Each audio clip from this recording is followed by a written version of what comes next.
Assalamu alaikum, peace and blessings. I pray that all is well and everyone is in the best of health and spirits. It is your sister, Denise Renee Muhammad, coming on this afternoon um, to share some information with you from my book, Writing My Life, Creating My Mental Wellness. As you all come in, please share the video. Share the video. Sharing is caring. All right, hold on one second. So, my topic today is, does your mood control you? Does your mood control you? And you want to try this. If you um, feel like your mood controls you, I'm going to give you some tools to use to help you rise above that mood. All right, so hold on one second. Let me share this.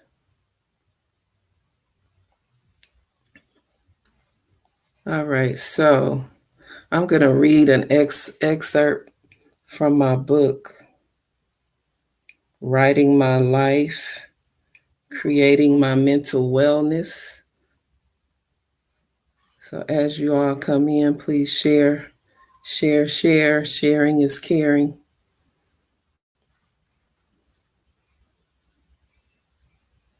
Okay. All right. So my topic today, does your mood control you? And I'm going to read an excerpt from my book, Writing My Life, Creating My Mental Wellness. All right. And some of you have this book out there. And I appreciate you all for getting that. So I have a chapter in here. It's called Writing Therapy to Control My Moods.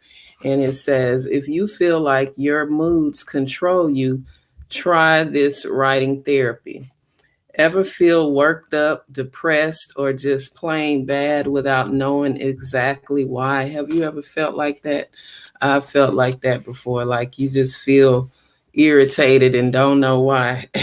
Many of us can wander under a cloud of vague, undefined gloom or anxiety for days, if not longer. It can make us feel like we're living at the mercy of our emotions instead of in control of them. In this fog, we often forget to ask some key questions that might bring relief, like, what are these emotions and why am I experiencing them? Moods are more generalized. They're not tied to a specific incident, but a collection of inputs.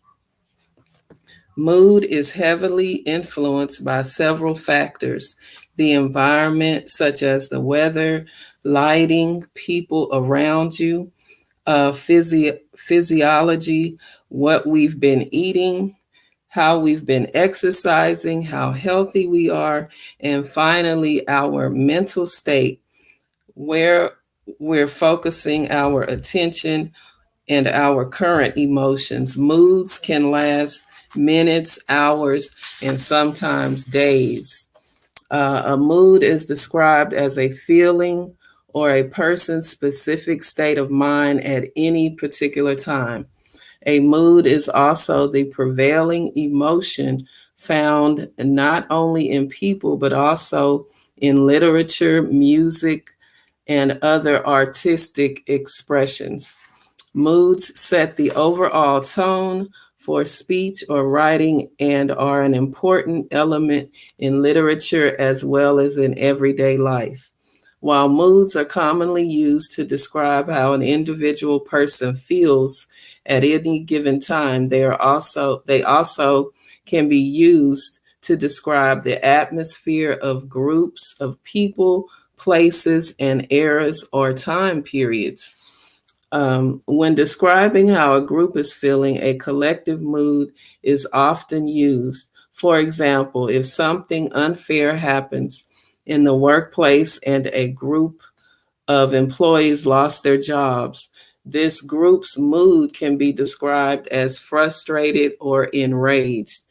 If a group of students gets to go on a fun field trip for the day instead of sitting in the classroom, the mood can be described as excited or elevated. All right, so, and then the book goes on to list some common moods. A mood is less specific than an emotion or feeling, less intense and less likely to be triggered by a particular action or event. Moods can be described as either positive or negative. The following are some common moods that can be used in everyday conversation or in descriptive writing. And it gives some examples. The book I'm reading from, for those of you that just joined, my book, Writing My Life, Creating My Mental Wellness. And it goes on to describe some positive examples of moods like amused, blissful, calm, cheerful, content, dreamy, ecstatic, energetic, excited, and the list goes on. It just gives some examples of positive moods. And here are some examples of negative moods: angry, annoyed, apathetic, bad, cranky, depressed, envious, frustrated, gloomy, guilty, grumpy, and indifferent. So I was reading that because I was wanting to share with you all, if you ever experience this, you can use writing as a therapy. Writing as a therapy. So in the next page, it says, what is a mood journal? So you can set up or create a mood mood journal. This type of journaling isn't like your typical or writing down what you do on a daily basis. It helps you to identify and take actions around your feelings.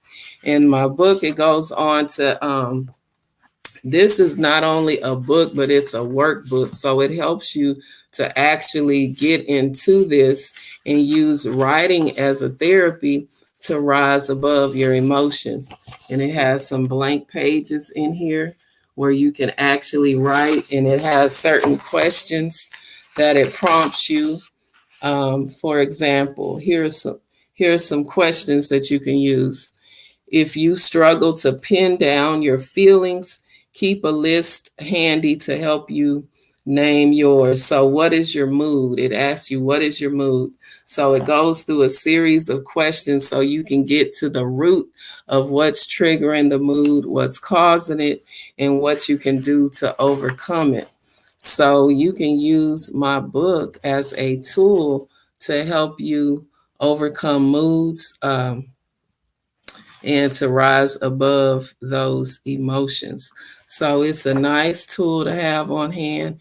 It's a self-help book, so you can write and get the opportunity to look at your thoughts and beliefs and examine whether they're useful and conducive to your goals, your health, and your growth.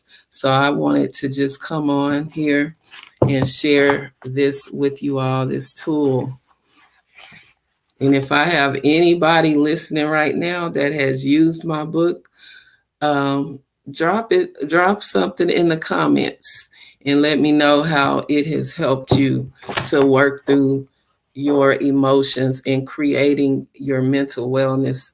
And I'm going to put the link for the book, and you can use this in conjunction with to create your mental wellness. You can use it in conjunction with some aromatherapy. You know, you can diffuse certain essential oils to help you focus, to raise your energy, raise your vibration. And here is the link to order. It's bit.ly/writing my life, bit.ly/writing my life, creating my mental wellness. And we definitely need this during this time, to help us get through, whatever it is that we're dealing with.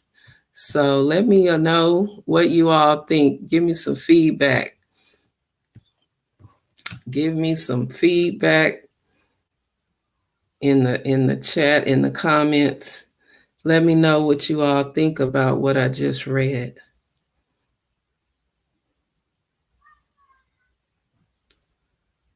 For some reason, if you all are listening to this on my personal page, if you did comment, I cannot read your comments.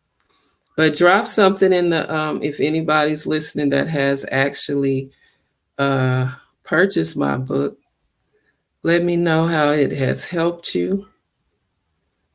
All right.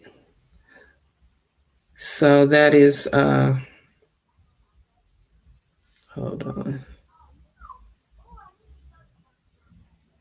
Yeah, I can't see any comments, but I appreciate you all for listening and tuning in.